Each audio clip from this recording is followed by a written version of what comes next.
We're here at the 32nd edition of the Kent Property Market Report, brought together by Caxtons Property Consultants, Kent County Council and Locating Kent. This year's report shows that the county's property performance reflects the recent changes to how people live, work and play.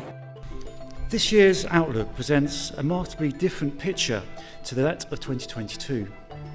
High inflation continues to hamper the UK property market, and whilst it's expected that the UK will avoid recession, the UK's interest rate at 5.25% represents a 15-year high.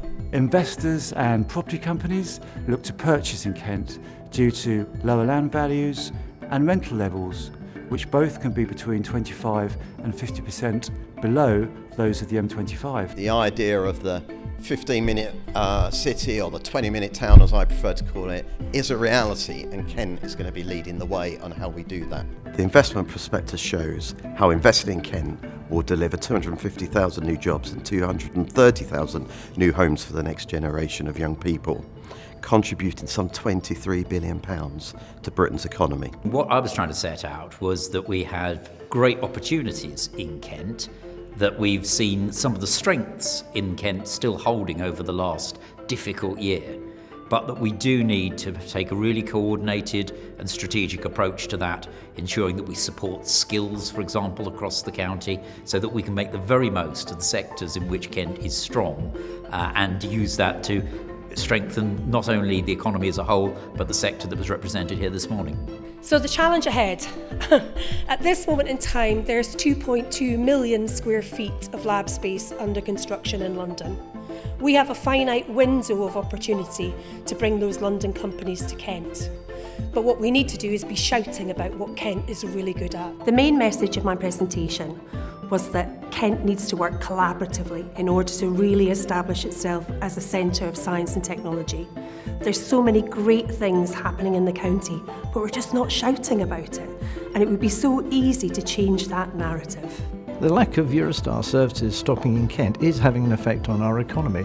In particular, I would cite the tourism industry, where tourists are actually going into London and then not coming back into the county. This has an effect on our property markets insofar as that hospitality, renting for restaurants actually is down, and that is a direct result of the Eurostars not stopping in Kent. I think what today demonstrated was that despite the strong economic headwinds that we're seeing, there's so much positivity in Kent, there's so much opportunity. The planning system has its challenges, and I think we're all aware of those, but the opportunity in Kent to identify, to unlock and to optimise sites is really quite exciting. I think with any sector you get that sharing of knowledge and an opportunity to look at what the issues facing different parts of the sector are. And what the Kent Property Market Report always does is give that overview so we can see what's happening across the county and what we're looking towards in the next year. The value of the Kent Property Market, particularly the breakfast as well, is the opportunity to talk to your peers who maybe you don't get spend time with day to day, and also get that bigger understanding of things outside of your network, what's happening nationally even, and how Kent stacks up against the rest of the country. With all of the projects that have been spoken about today, building and fire safety legislation and regulation is going to be paramount. It's really important to understand the provisions, the duties and the implications for businesses. The report has highlighted the issues that are facing the Kent property market at the moment. That's exacerbated by the change in legislation that we're seeing, and also the government's approach to net zero, which is likely to have further changes for businesses. Going forwards, it's going to be important for businesses to have a strong professional team supporting them to help them achieve their objectives. I think the message today was it's not all doom and gloom.